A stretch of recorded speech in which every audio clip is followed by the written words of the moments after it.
people presume that you have the power to move the party and move MAGA and expel people and accept people. That's kind of a new position for you, isn't I it? don't have that power. That is not within my capabilities, nor do I want it to be in my power. You know, I mean, obviously we're talking about the pressure on me right now to like denounce Candace Owens or denounce Tucker, which I've said I did that on your show, by the way. Yeah, right. That's my role, Well, Megyn. this is part of the point I was going to make. So there's a lot of pressure on me to do that, and I'm not going to do that. And I've been You've been very clear about that on Twitter. Yeah, I've been having Twitter wars, X wars. I've said it on my show, and people are very angry with me for not doing that. And that's people within your own camp, by the way. There's a lot of people that I know that are friends of yours that have been pretty rough. Well, they're very frustrated with some of the coverage that they're seeing from those two, and they think I have the power to like chastise them out of this coverage. And I don't think I have that power, nor would I exercise it if I did. I'm not interested in doing that. I am not godmother to the Republican Party. I'm not anybody's mommy. I'm responsible for what I say, and only what I say. And my approach to covering the news and covering Republican politics and all the wars that we're discussing is generally to get as wide of a diverse viewpoint, group of viewpoints on my show as I can. You mentioned the tour. We're having Tucker Carlson on the tour, and we're having Ben Shapiro, I think, the next night. Or it's reverse, like literally within a couple nights of each other. I think you have them the same night in a cage. What's wrong with you? If there's anybody in the nation who could get those two guys to come on together, it is me. Yeah. I submit humbly. I really do think I could make that happen. Sure. And your relationship with Ben Shapiro has not No, been, I love Ben. You guys are, we're really tight, and he's been so respectful. He was on a few weeks ago. Yeah. And we talked about my very mild criticisms of Israel. I mean, truly, like, I'm not an Israeli critic. I don't know why people are treating me like I am. It's because I won't denounce these other two. I've had some mild pushback. I'm at the point, like a lot of Americans, where I just feel like it's gone on a long time, and like I can see them losing all the support. But anyway, we talked about it. Ben agreed with what I was saying. He was like, they do need to wrap it up. They know that. I've said that to Netanyahu myself. He told me. So anyway, on this tour, we'll have Tucker, we'll have Ben. We'll have you guys, who I think are more pro-Israel or defensive of Israel. We'll have Emily Jashinsky. We'll have Glenn Greenwald, who are in the opposite camp. Glenn's going to be on. Glenn's going to be on. Look at that. Yeah, so it's important to me to be able to. We have NRO, all the National Review guys, who are coming, and they'll take a much more bellicose stance, I think, on some of these issues.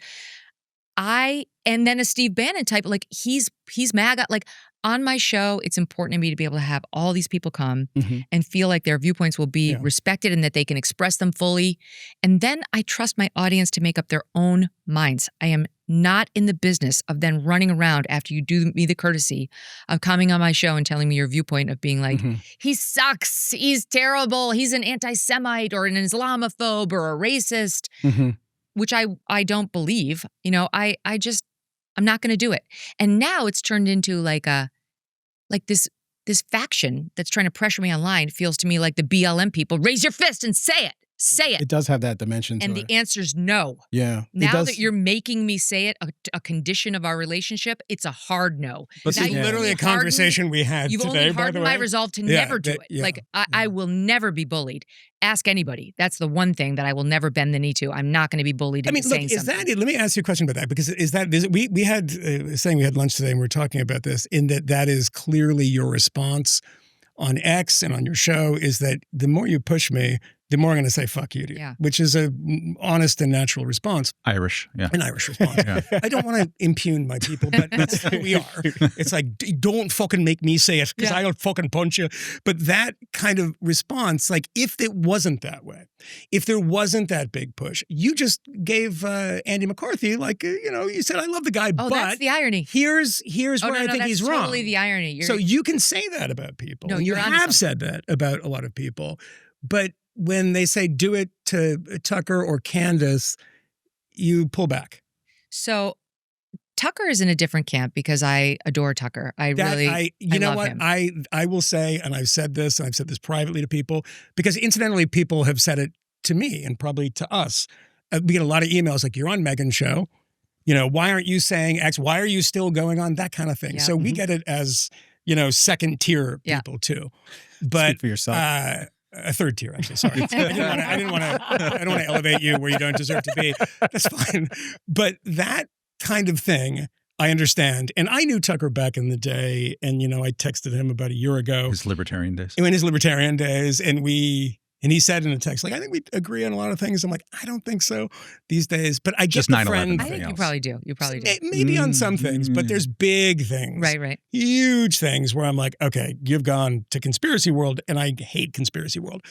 But when it comes to those things, when it comes to Candace and Tucker and stuff, is it only because people are pushing you on this and because of people say the accusation of anti-Semitism? I will say forthrightly, full-throatedly, that is an absurd bullshit charge that doesn't stick to you in any way. Dennis Prager, I think he might be the prime minister of Israel. I'm not even sure at this point. There's no one that loves Israel more than Dennis Prager, who made a video saying the same thing. And I think that that's true.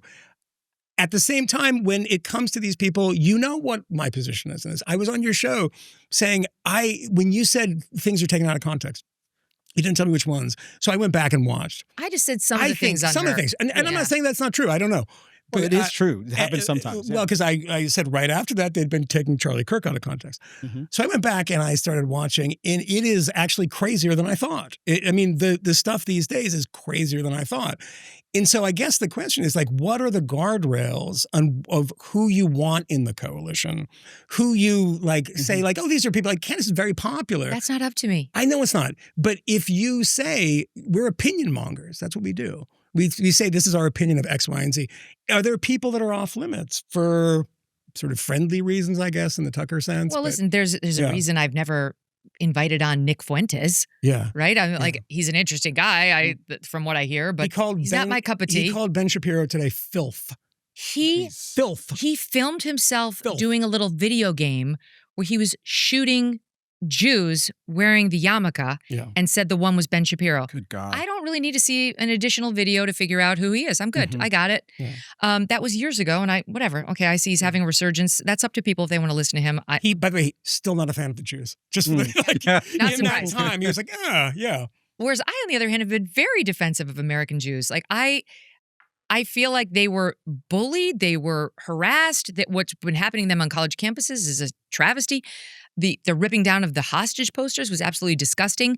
Now, I make a distinction there between them and Israel, who I have no obligation to defend. But my fellow Americans who are being subjected to blatant anti-Semitism, yes, every day of the week I've defended them and will continue to.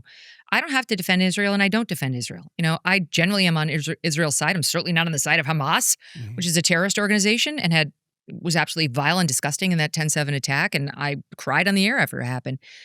But that doesn't mean I don't get to criticize Israel. I think it's gone on too long. And as much as I see that Hamas is great at propaganda, they've been controlling the narrative, the Gaza Ministry of Peace, whatever they put out, those numbers are all lies, and a lot of these photos are lies, and they put out the sickest child that they've made sick. I know what Hamas does, trust me, and I've been covering it. But that doesn't mean that the devastation and destruction can go on forever. And Israel's now taken out Hezbollah. It's decimated Hamas. It had a war with Iran that we almost got dragged into, in more full flower. It's time to wrap it up in this American's view. I am entitled to that opinion, and I will not be shamed out of it by being called an anti-Semite. Now, as for my decision to platform Tucker, too bad, too fucking bad. I love him. We're friends. I don't think he's an anti-Semite at all. Don't listen to all of Tucker's shows. I don't listen to all your shows. I don't have that many hours in the day. Broadcasting 17 hours a day. Yeah, seriously. So, I raise my kids. Our shows are very anti-Semitic sometimes.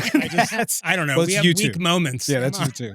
But I don't really care. I think Tucker's a very important, valuable voice in the national conversation. I'm thrilled. Do you think Candace has a platform? I think Candace is apart from Tucker. I don't know her. I don't really know her that well. Although I will tell you, we recently had a very nice exchange before all this.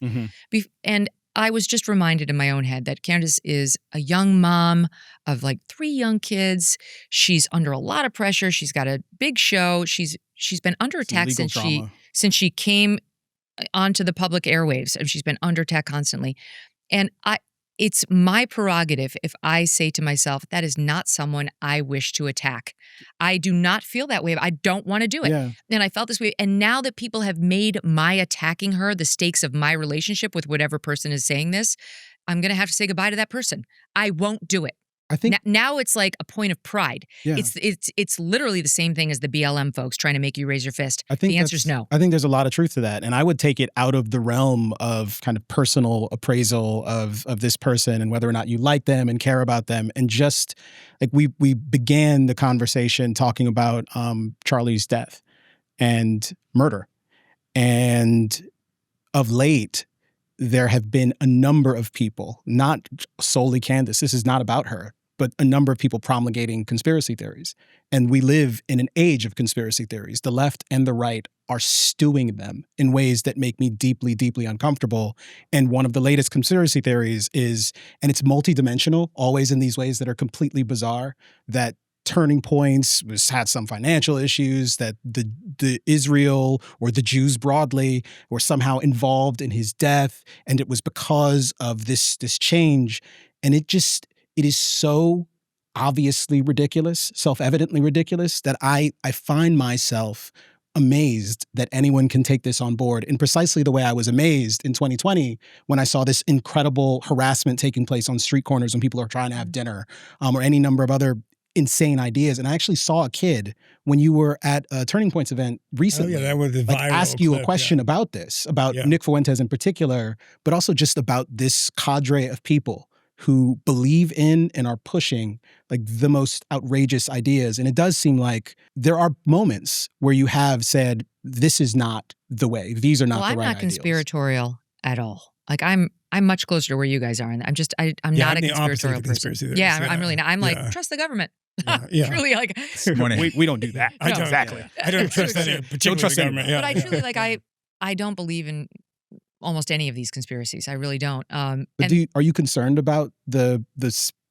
Are you as concerned as I am, or perhaps how concerned are you about the specter of all of the conspiracy theories in our politics? Do you think you don't think it's an important part of what's happening? I think, well, like, first of all, I think the antidote to it is not to run around attacking these people, but to just say what's true. Like, I actually agree with that. You know, I was asked, and I've said on my show many times, what I think happened to Charlie, and I do believe he was murdered by Tyler Robinson, a disaffected young man who had, I don't know, maybe had a good childhood. It's not clear to me. I want to know more, frankly.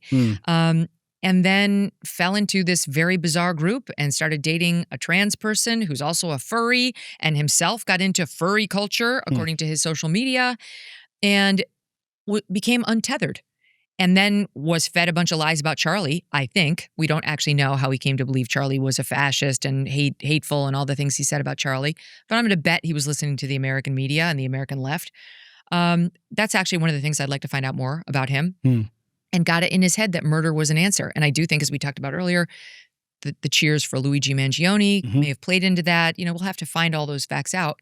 But that's what I think happened. And I have spent zero time, literally zero, entertaining videotapes of the bullet and the this and I just don't go there. And I actually have a policy in general of not allowing that stuff to infect my mind, because I do think if you spent a lot of time like pondering, did we land on the moon? You could maybe get sucked into it. And I just don't want to. Like, I only have limited hours in the day. Sure. I have real problems that people are suffering from right now that I do have to weigh in on and help people navigate. And this stuff doesn't seem to be on my list. It doesn't need to be on my list. And I choose not to make it on my list.